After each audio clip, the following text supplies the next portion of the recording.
On December 14th, the Department of Treasury, great people, held a day-long extravaganza called the Freedmen's Bank Forum. There's a lot to say about these events, so I'm going to make this as quick as possible so you can digest the cliff notes. Before I dive into this, I want to make sure we're all on the same page as to what exactly was the Freedmen's Bank. So a quick history lesson. The Freedmen's Savings and Trust Company, aka the Freedmen Savings Bank, was a private savings bank chartered by U.S. Congress on March 3rd, 1865. This bank was chartered in order to collect deposits from newly emancipated slaves or those people who will become the freedmen.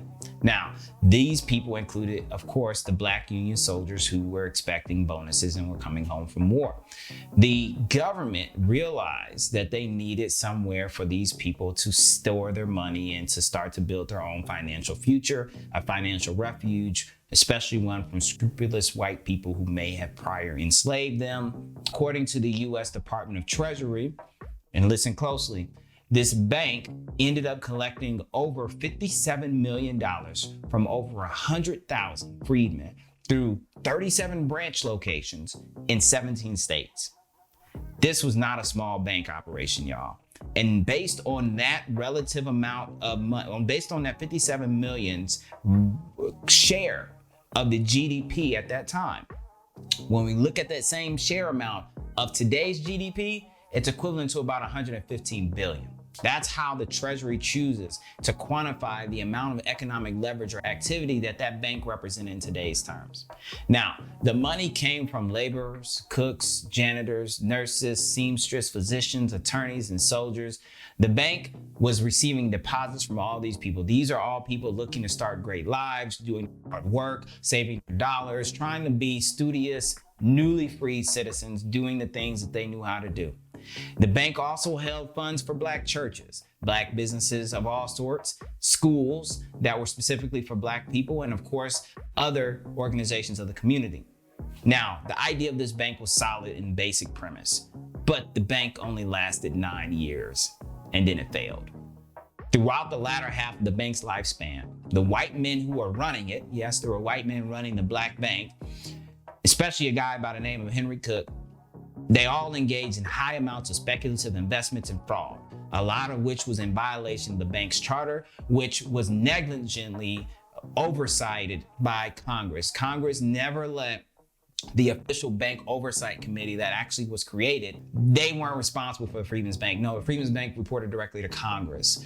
And Congress really paid no attention to the bank. So these individuals, including this Cook fella, literally began walking freedmen cash out the door on unseen level, on ridiculous levels during the latter half of the bank's existence. Notably, they made investments in railroads, which failed, real estate, and the Cook fella even invested in a sandstone company, Seneca Sandstone Company, that he had a improper relationship with. He had a conflict of interest because he was on the governance board for both the bank and the Seneca Sandstone Company. So overall, you can see this was a mess that was happening, especially in the latter half of the bank's existence. The feds called in Frederick Douglass to take over and restore the freedmen's confidence in the bank, and that didn't work. The bank was already a lost cause, and they got Frederick into place just in time to be the man on top when it fell.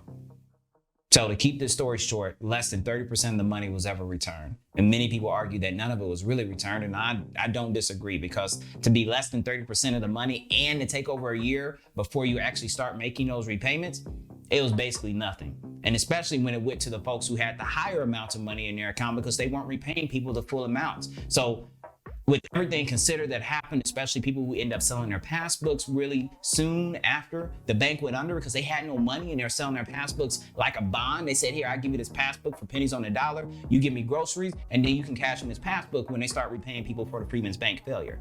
Because this passbook is essentially my bank card. People couldn't even come back and get their money later because they had to sell their passbook in order to eat. So no one went to jail for this, and it led to dire straits for way too many freedmen. One freedman having an issue because of this is way too many, and it was thousands of people who lost their savings, and a huge loss of trust in the banks and the government occurred. So now take all of that history of the Freedmen's Savings Bank, Hold that energy, hold that understanding in your head. How we had a successful budding Black community with economic activity, and we deposited this money, and then white people came. Well, they didn't came, it was there the whole time. They pivoted the operations of the bank into very risky situations and ran it into the ground. Remember that while I explain to you what happened on December 14, 2021. On December 14th, the Department of Treasury held this day-long symposium called the Freedmen's Bank Forum.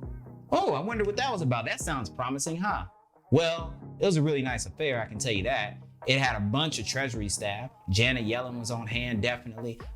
Madam Vice President Kamala Harris was in the house. Marcia Fudge came through for a quick minute.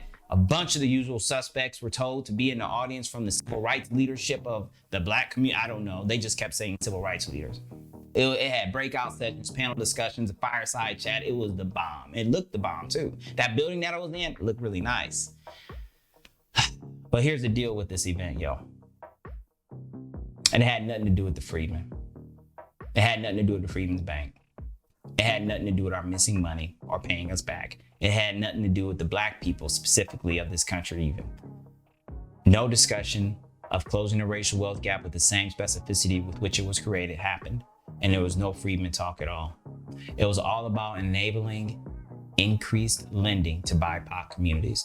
This event was about creating more capacity to give out loans in Black, Indigenous, and people of color communities. That's it. That's all it was about. It was just about that, period. So, interestingly enough as well, one of the discussion panels that was held during this event had two bank presidents on it. There was Joseph Haskins Jr. of the Harbor Bank of Maryland. That's a Black bank in Baltimore with 7 locations. And then there's Luis Pastor of the Latino Community Credit Union, which is a Hispanic or Latino bank located in the Durham, North Carolina area with 15 locations, okay? That Latino credit union is over twice the size of the Black bank it was sharing the stage with. So that's just a happenstance, coincidence, right? Well, that Latino bank was only founded in 2000. Harbor Bank goes back to 1982. Now, how'd that work? So, all right, I didn't stop there. I was like, well, I'm probably wrong that there's something afoot here. So I decided to confirm that this was just a fluke. I'm sure they got a mismatch of the banks on stage due to the availability or unavailability of other banks' leadership. So during my digging, I found out something very interesting that I didn't know. I found out that Hispanic banks blow us away in asset size compared to even the top Black banks. Our largest bank is Liberty Bank and Trust. The largest Black bank is Liberty Bank and Trust, which was founded in 1972. Liberty Bank and Trust currently has just over $960 million in assets. Now, in contrast, the largest Hispanic-owned bank is the International Bank of Commerce based in Texas, and it was founded in 1966. They have about 11.7 billion. 11.7 billion with a B. Don't ask me. That's what the feds put on their website. That's straight off the federal government's website. They also are the largest minority-owned bank in the United States. That's cool. And so this story of, the Hispanic bank and the Black bank, little bank take big bank take little bank. Well, not that any banks were taken, but this pattern repeats itself over 10 times.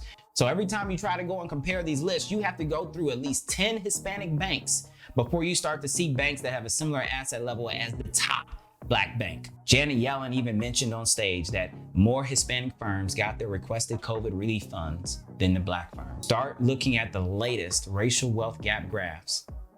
Hispanics are now above us, just a tick above us in terms of their wealth position. Please understand me. I am not here to throw shade on their progress. I am not downplaying or otherwise marginalizing the Hispanic or Latino community or Latinx community. That's not what I'm doing. I'm using what's been presented in this particular event, and especially on the federal government's various websites, as a data point to explain our positionality in the greater scheme of things. But yet here we are, December 14, 2021.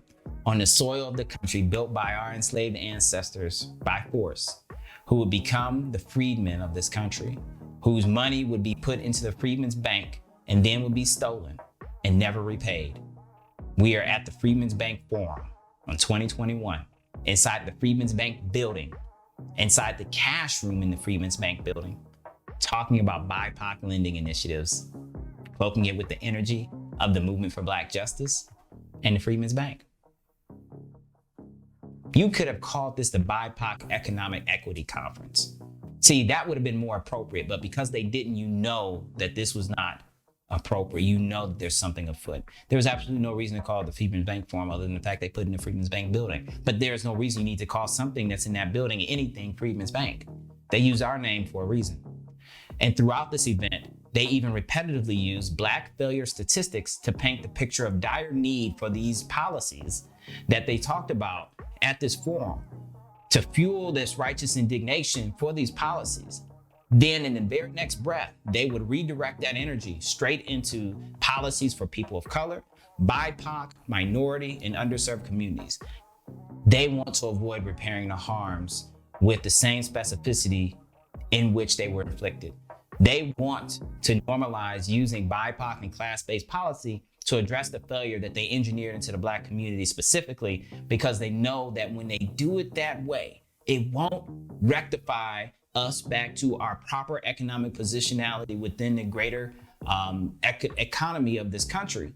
And as a result, we'll just be patiently waiting forever until we're no longer able to exact the leverage politically for our overdue and desperately needed recompense. If you don't get it, if we don't get it, I'm telling you right now, that Hispanic line is going to stay above us for the next 50 years because our wealth is going straight to zero at 2053. That's already a known fact. And I think that number is being pulled ahead because it just is not going anywhere.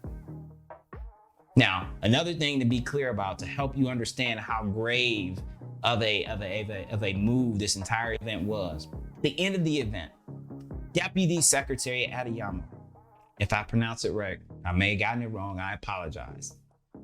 The Deputy Treasury Secretary said that this event, this activity, and everything encompassed within it was about finishing the work of the Freedmen's Bank. He said that the stuff I just described to you, where this has been BIPOC, people of color, and everything else except freedmen or even Black people, he said all that was about finishing the work of the Freedmen's Bank. That is not what this event does. It does not finish the work of the Freedmen's Bank. Freedmen's Bank owes thousands of people, thousands of families, descendants of those whose deposits were stolen. It owes a lot of money to a lot of people. So this is not finishing the work, because that's the first step of finishing the work of the Freedmen's Bank, is to give the money back. And don't tell me the Treasury don't have it, because the Treasury can come up with money like that. And don't tell me that's going to cause inflation. Don't tell me you're going to be taxing people. Stop with all that naysay. Stop with all that blockage, all that noise. You know, none of that stuff is truly going to stop the country from doing something that it really wants to do. And it may not want to do this. It may not want to make us whole. It may not want to truly finish the work of the Freedmen's Bank, but that's what is the response. That's the responsibility of leadership in the Black community today. What he said was horrible. Anyone who can care about our community can see how the actions discussed in this event don't line up with the intention and specificity of the institution which the event was named after. And then we go in, there's a whole bunch of other stuff, but I'm gonna cut it short, guys, because I'm already at like 15 minutes here, 13, 16 minutes. I just want you guys to think about this. This happened, and you probably didn't know about it. Maybe you did. If you didn't, I'm giving you the quick synopsis. The point of this is that this disregard for our community's needs and the legacy of the Freedmen Bank, this cannot be inserted as a replacement to transformative socioeconomic justice. This is not it. And they know it's not. And they don't have any intention of doing anything until we press them, and we can press them. This was a hijack. It is pure obscenity to even attempt to address the failure of the Freedmen's Bank and all of the resulting lost wealth by offering only loans to the victims of the same bank, the same government allowed to fail and held no one accountable for the failure of. The only way you can truly address it straight on, which is through transformative socioeconomic justice, that is also known as reparations. And reparations isn't just a cash check, just so you understand.